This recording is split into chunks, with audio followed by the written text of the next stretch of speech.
or something. There we are, live preparing, live on Facebook. Love it when you get to see that notification. And it's funny because until then you're like, did I do it right? Did I do it right? Are we there? Yeah. Okay, well, I think, good morning, greetings. Yeah, it says we are live. That's what it says. We are live. Yay. Well, good morning, everyone, and welcome to Feng Shui Friday. Yay. Yay. Some notes here. Absolutely. Good morning, good morning, good morning. You are with Feng Shui with Anita and Cheryl. The crazy two. What did the pointers ready? Yeah. Oh yeah. What did Kate call us? Nuts? Nut? I don't know. You two are nuts. I love playing with you. Yeah. Yeah, she was so much fun. I'm looking forward to the second one with her. Yeah, absolutely. So, okay, well, look at that. We had two just fall out already. Oh, and if you're just joining us for the first time, we do this every Friday, and Feng Shui with Anita and Cheryl. We learn to use the F word, and the topic of the day comes from Tara Catherine Collins' Personal Paradise card deck. And yeah, Cheryl flips out cards, they fly all over the room, and then we talk about it. So interestingly, I don't know, I know we've had one of the two before, but two came out, so I know we're supposed to talk about it. And it's our 40th episode. What? This is our 40th episode. Wow. Isn't that cool? Yeah, good morning, Paula, joining us. Hey, Paula. Thank you. I'm just looking at my little list to see if we haven't had this one card before. So that's very cool. Yeah, and we had the other one. I thought so. I got my little handy dandy book here. So the card that we haven't had before is number 20. So 20, that nice big solid foundation in the 2. Yep. Fireplaces.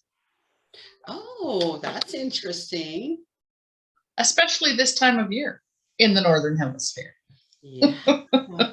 Fireplaces. Fireplaces. Okay. And to feed the fireplace, number 9, plants.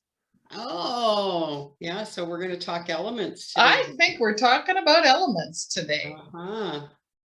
Which is very cool. So what Anita's referring to is one of the tools that we use as essential Feng Shui practitioners is the 5 element theory. So you know how when you walk into a room and it's nice, something's missing? Quite often, that's one of the elements. Yeah, and you know, we've all done it before where, you know, in the past, I remember doing this probably 30 years ago before I even knew what Feng Shui was, because we all intuitively sense. Absolutely. And we're all connected to the 5 elements because the 5 elements make up everything that shows up in our physical environment. You know, they really are like the building blocks of everything. And so I remember like 30 plus years ago, you know, you'd rearrange the living room, right? So you'd move, get the husband and everything would move around and you dust and clean and, you know, put up a new picture or something like that. And then you'd stand back and go, well, that doesn't. Something's not right. That's not what I was sensing. It's still not right. And so then as we learned about Feng Shui and the 5 elements, now we know that the one thing, that one little thing could be adding the fire element, for example, right? And so when we talk about fireplaces, they are the fire element. And so what fire does, we think about, and again, we want all the elements to be in balance. Yes. You know, we don't want one overtaking a room. So for example, you know, a fireplace in a room is large, right? And when it's actually having a fire, then it is consuming, you know, it's eating, you know, using the wood as fuel to consume, and it makes more of the fire. And so in balance, you know, that fireplace is great to have there, but we don't want to add more fire to the fireplace. And we see quite often, you know, people will have on their mantle other fire element representations. They might have Candles. Two candles. I see that all the time, candlesticks on the fireplace. Or we see pictures of people is a fire element. Animal prints, and or sometimes, you know, you see a great big TV thing or a tiger, you know, or something that represents an animal, and that's more fire. And so then what happens is the fire ends up taking over the whole room space. Yeah. So what would be a better example, Cheryl, of what we could do to balance the element around that fireplace? Well, a mirror. An image of water. And why is that? Because what handles fire? Water. Yeah. So it helps to control the all-consuming fire. So when you think of the elements, think of them in nature. We're very familiar with all the fires that have happened along the West Coast this year, from BC all the way down to California, right? The whole West Coast. Constantly, they were trying to put the fire out because it kept consuming all the wood. It had all this fuel. Fire in smaller, contained situations can be very soothing, can be very hypnotic, can feed your soul because it gives you a chance to look in, retrospect, introspect, whatever word you want to use for it, because it's not coming to my mind at the moment, but introspection. But when it gets out of control, it consumes everything in its path. And it knows no boundaries. It doesn't. Right? It knows no boundaries, and it just goes. And so then again, you know, that's a great example. We look at the, you know, the fires that happened in BC this year, or in California last year, because, you know, we have an international audience. And so again, you know, what did that overabundance consuming fire do to the psyche or the autonomic nervous system of the people? You know, it makes them on edge, you know, uneasy, angry, quick to anger, you know, quick to be tempered, and, you know, just really like fly off the handle, those kind of things. And so it does the same thing in our home environment when we have too much of the fire element. And you've already mentioned other aspects of the fire element. So an actual fire is part of the fire element, but we also bring in color, like the color red. So, or electronics, exactly. Electronics comes to mind.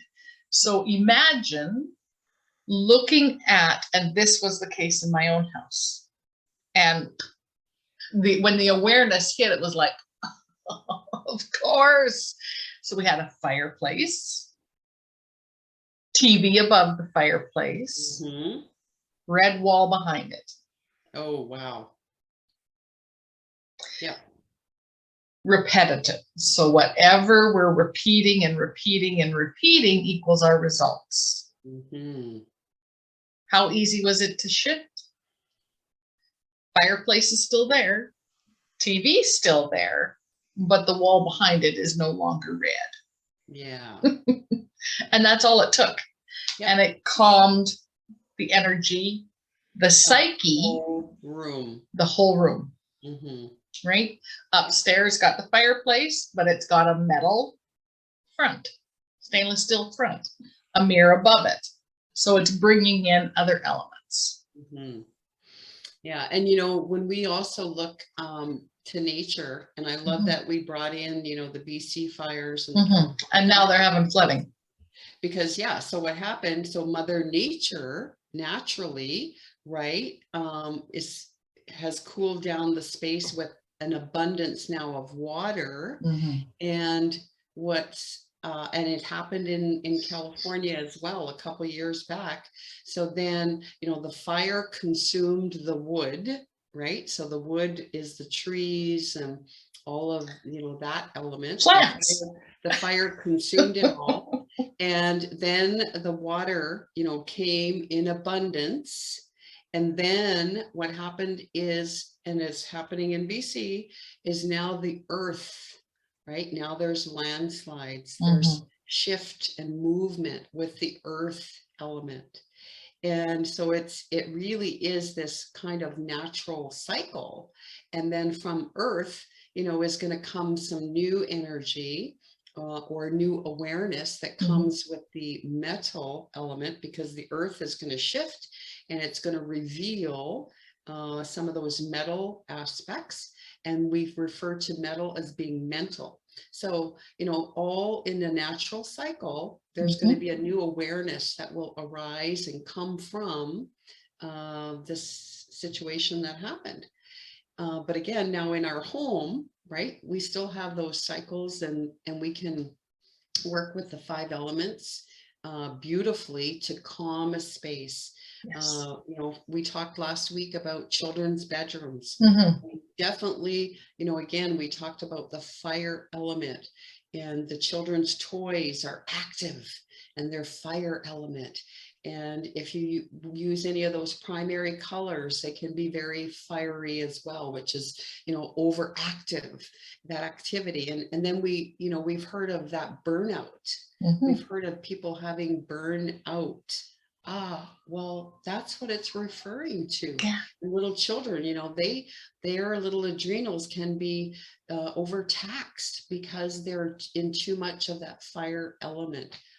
So yeah, I love the little topic today. Yeah. So now let's talk a little bit about the plants, because it feeds into the fireplace. Yes, it does. Right. So plants, when Anita had started this talking about 5 element theory, are part of the wood element. And what feeds the fire? We just had that conversation. Wood. So literally the plants feed the fire, also in a natural cycle. And if you've got a fire raging and you remove the source of the food, it calms the fire. That's right. Yes. So yeah, when you think about wood in the environment, you might have a living room space that's, wood paneled walls, or a log cabin, wood floors, and then you add more wood, flowers, like the picture that's behind Cheryl is a wood element, and behind you colors are fire, and behind me there's some wood element. And or if you had live plants or artificial plants beside the fire, then there, again, all of that wood is going to add fuel to the fire, and it's going to make the fire element more dominant. Yeah. But in the same context, it's helping to control the amount of wood. Yeah, exactly. So there's, in the 5 element theory, we talk about the controlling cycle and the nourishing. Yeah, nourishing cycle and controlling. And you know what, the 5 element theory really, and I think we've stated this before many times, study all of its own. Study all of its own, and it's amazing. So yeah, so just, again, look through your Feng Shui eyes and just see what might be representing some fire to you. The other thing about the fire element, and I'm just going to touch on this really, are the fireplaces, because that's actually what the card is about, is fireplaces. So it's a great way to add warmth. But in the summertime, and it's something I've seen time and again, people will take, if it's a wood burning one, and they clean out the wood, and they'll put a little setting in there. So it can highlight. And I've seen where it's the sand and the seashells and stuff. And it's at a beautiful balance, again, bringing in some of those water elements, right? Or the earth element, things like that, and getting that balance. So that's where I wanted to touch on it. When it comes to plants, specifically at all and of its own, great chi when they're healthy. Yes. Absolutely. They need to be healthy. Cool. So numbers 20 and a 9. Well, the 20 reduces to a 2. And I love that you said it's our 40th episode, because, 2 times 2 equals 4, right? And 2, is really, it's again, that beautiful foundation. You've got a nice leg to stand on. And it takes 2 in relationship, collaboration, cooperation. And that's what we've done here. Collaborating to bring you Feng Shui Fridays. So exactly. And number 9 is the completion, the end of a cycle. And together they are 11. Ooh, yeah, that's all about awareness, illumination, enlightenment, and a master number. So be aware of those numbers if they show up for you. Absolutely. And maybe there's a message that you're supposed to be receiving, in that moment when you see that number on the clock, whether it's a 909 or a 222. And we're coming up to the year 222, right? Yeah, very powerful year next year for creating foundations. Yeah, that's solid. When Adironda talks about the 2, she talks about the shape of the numbers as well as the numerology. And the 2 has that solid foundation. Yeah.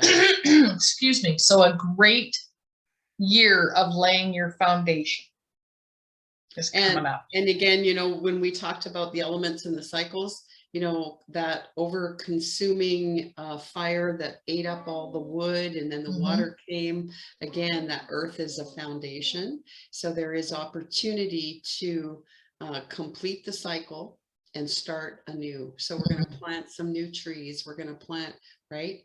And from that is going to come some beautiful things. So yeah, just, I love it. I love how the cards flowed. Yeah, very cool. Thank you for whoever joined us. Yeah, we appreciate you. Connie and Paula join us, and good morning. Share the replay and tune in to our FLAWC, our Flock YouTube channel. There are some great candid conversations there. Heart-versations. We've learned a new term from our last one. Yeah, heart-versations. Yeah. With our new guest, K8, the artist from Houston, Texas. So yeah, tune in to the FLAWC and share, like, and subscribe. Yeah. We'd love to hear your comments. Happy 40th, my Feng Shui partner. Cannot believe how far we've come already in this year. I know. Wow. Very cool. Very cool. 40. Okay. And I think, next week is going to be our our first Friday of the month, which winds up being card reading. Yeah. So we'll see you all then, because that's always fun and exciting and insightful. Absolutely. So to those that want one, leave a comment. Yeah. Have a beautiful weekend, everyone. And we'll see you next time on Feng Shui with Anita and Cheryl. Feng Shui Fridays. Woo!